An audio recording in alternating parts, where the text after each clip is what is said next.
That's such a great point, and I think it brings up such a topical conversation that's going around in the U.S., which is transgenders. Right? There's a lot of legislative things that have been done to target that community, unfortunately.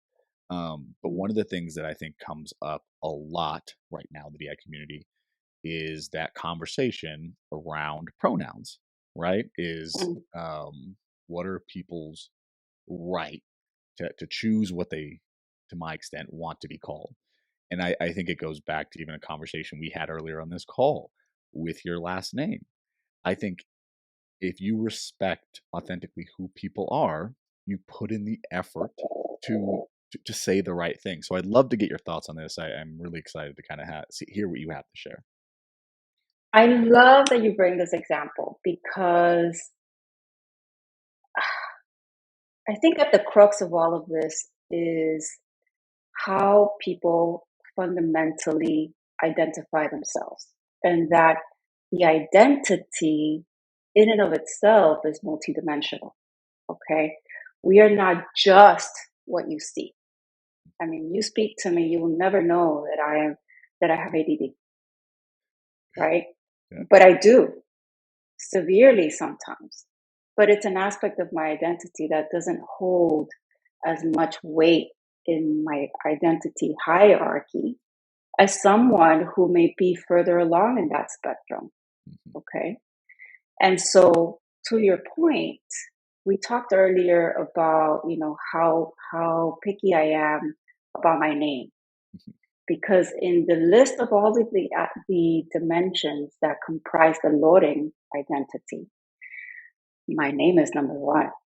I mean, please don't butcher my name, please. I beg you. And even if you don't know how to say it, please just try. Just Yeah. try.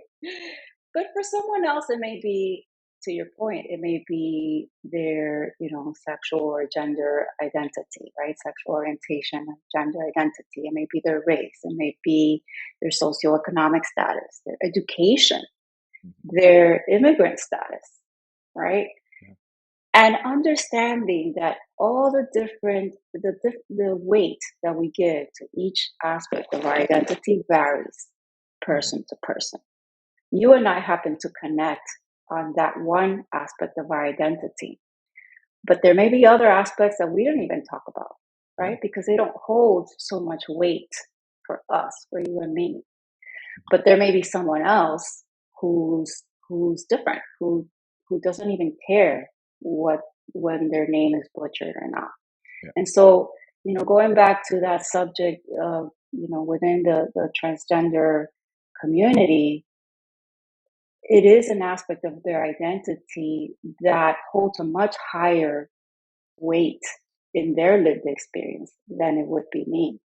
Yeah. I remember when people started being more vocal about their pronouns. I didn't understand it at the time, and I asked a few people what it meant, right? But coming at it from the lens of CQ, cultural intelligence, helped me gain a deeper understanding about what it means to that person, Mhm. to a point where I can actually coexist with them in the same space and allow them to remain authentic while I am authentic within the space. I think that's such a good point, and I think it always goes back for me to something my dad told me growing up, which was that you don't have to agree with someone to show them that you care. And I think it's something that I wish more people would practice, right? Like you may not agree day one that you want to use a particular pronoun. I'm not asking you to agree.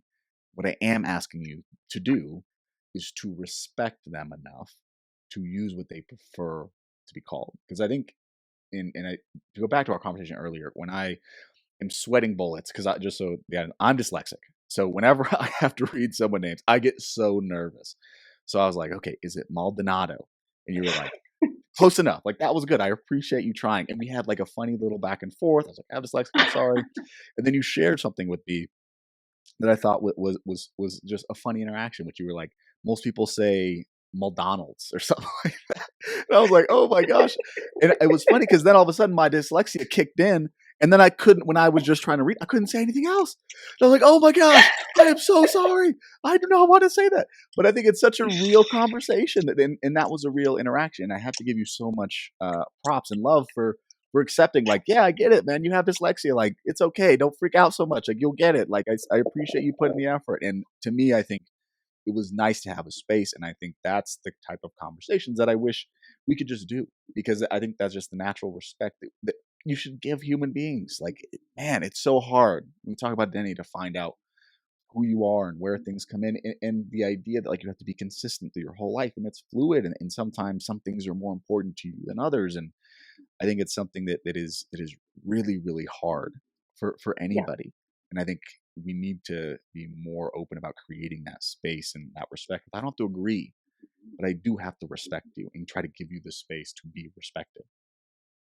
Your father is such a wise man, and that is such a great advice because it resonates with, with my philosophy, is that you don't have to adopt to adapt, right? Hmm. So respecting where that person is coming from is is where the work lies. There are aspects of our identities. You mentioned transgenders before that are very emotionally loaded. There is generational trauma there. We have to respect that. And for someone to feel um, so um, so much pain tied to that aspect of their identity is something that's individual to that person that we have to respect. We Yes. have to respect that. And the work lies in holding that respect while still preserving, our own thoughts, opinions, beliefs about the whole situation, right? So you don't have to agree to show that you care 100%. Yeah. I think it's such an important point, and I think something that the older I get, the more I practice, and the more I realize how important it is to get to the deeper conversations that you can never even get to if you don't show this respect. If your immediate reaction, right, is reactionary, where you react out of this, I don't agree with that, and I gotta let you know. I think one of the conversations that happens quite a bit for me in the black community, I'm mixed. I'm black and white. I'm also Japanese. Like my dad's black and Japanese, and then my mom's white. Like I'm mixed. So, when I have conversations with people in the black community or some of my friends or some people just like, spark, oh, you do diversity? And let me talk about the issue that I have a problem with. Happens all the time. Just for our listeners, do not do that. Please do not try to come up and have a conversation when I'm just trying to have a beer. Please just save it. I get paid for that. I don't want to do it. But sometimes that'll happen. And one of the things that happens quite often, and I had to check myself, is when people would say, you know, if you're black and you date white people, you just ain't black. You ain't down for the culture. You ain't this, you ain't that. And that was so hurtful to me. And Mm, it was so hard not to immediately respond with vitriol and respond with, well, what did Martin Luther King say in this? And what about like, and get into this conversational debate with them. And I had done it. And the older I get, the more I realize what they're really looking for is just a space to be like, I'm hurting and they are hurting. And it's not my job to fix that. And this conversation mm, may not be the conversation for me to talk about some of those things that I feel like may be hurtful to me. It may even be discriminatory. That may be the next mm, conversation, but you obviously need the space right now. Speak your truth and I'll let you speak it. Doesn't mean I agree with it, mm.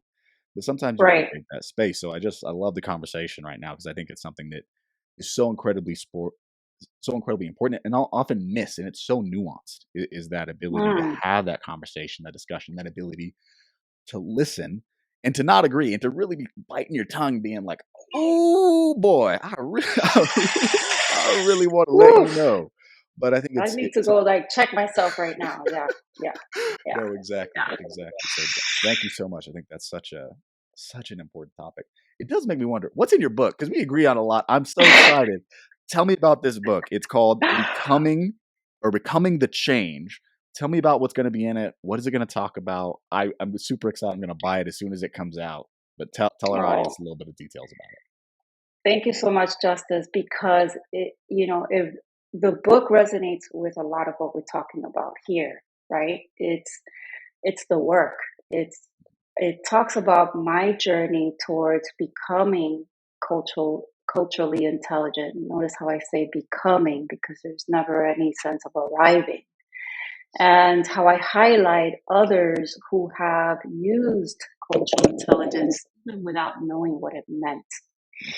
And in this book, I talk about all the different nuances that we experience in this diverse world that we consider, Earth to be today, and that culture in and of itself and the diversity that exists within cultures is not just a global phenomenon. It's not just about national origin. It's about your gender identity or your race or ethnicity, your religious beliefs, and so forth and so on. There's all these different dimensions coexisting in the world today. And thanks to the help of technology, we are much more connected today than we ever were. Yet we're so much more disconnected. Why? Mm, So the book talks about how we can apply cultural intelligence in day to day life, mm, just like we are here. yeah, that's beautiful. It's absolutely beautiful. Super excited for the book. One of the things that came out of that actually just reminded me of. I recently went to the Matthew Shepard Foundation. We try to support them wherever we can. Weird, interesting thing. For those of you who don't know who Matthew Shepard Foundation is, uh, Matthew Shepard was a young man in Wyoming who was gay, and two men in Wyoming uh, took him and tied him to a fence post and pistol whipped him till he died. So the Matthew Shepard Foundation is a support organization for the LGBTQ youth. They give an award out every year. I try to attend whenever I can. I've been going for like the last 5 years now. Um, and one of the things that uh, the man who won it, I'm going to forget his name. I kind of will look it up. I'll put it in the comment section below, and then you can all tease me for not remembering who it was. But he got up on stage. He's a black actor. I remember him from things. I just can't remember his name right now.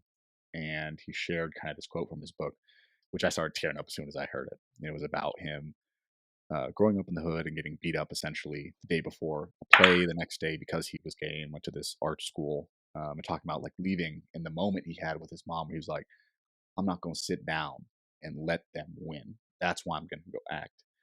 And to me, it was amazing. It was powerful. But one of the things he ended with is he said, I'm black before I'm gay. And it was such a brilliant intersection of identity, Mm. and that it is Billy Porter. It's Billy Porter. He's Mm. fantastic. Yeah, give it up for Billy Porter. That's my guy. Billy Porter's fantastic. Um, and he just it was just amazing. And when he said that, I could see some people like kind of pull back and like, oh, whoa, whoa. But I think it's so important to recognize your identity is intersexual. And I think when you were talking about the beginning of this call, when there's levels to your identity and there are things that you value much more because they're transit to you, that's important. And I think when we try to too often, I think when people come to me and they're like, oh, I'm struggling with this or that, or Clay Porter said that, I don't know how to feel about it. I think sometimes we forget that although we use um, societal terms and things to help us navigate kind of the larger societal conversation, he's entitled to his black gay experience, however that manifests for him. Identity, although we like talking about it in these broad senses, it's very individual. It's very dependent on the person, the terms that they use to describe their own experience. So it sounds like a lot of that's in that book. I'm very excited to read it. It just reminded me of the story that was there last weekend. So just thank you so much for sharing about that book. No, thank you so much. It was it's been a work that's been in progress for a very long time. Um, I started this book after I myself experienced what you'd call an identity crisis because I wanted to learn more about my heritage and my ancestry. And I never really connected or identified with it as much as I should be. And so once I did the work, once I started, excavating deeper and deeper, there was a lot of information and a lot of history that shaped a lot of the beliefs that I held, albeit erroneously, up until that point. And so through that exercise, through that work, was that I found cultural intelligence and how it helped me not only grapple with the sins of my past, but that it helped me understand why it had come to be, why my beliefs were the way what they were, and how I could navigate that and move forward or move through the pain that I felt at the time.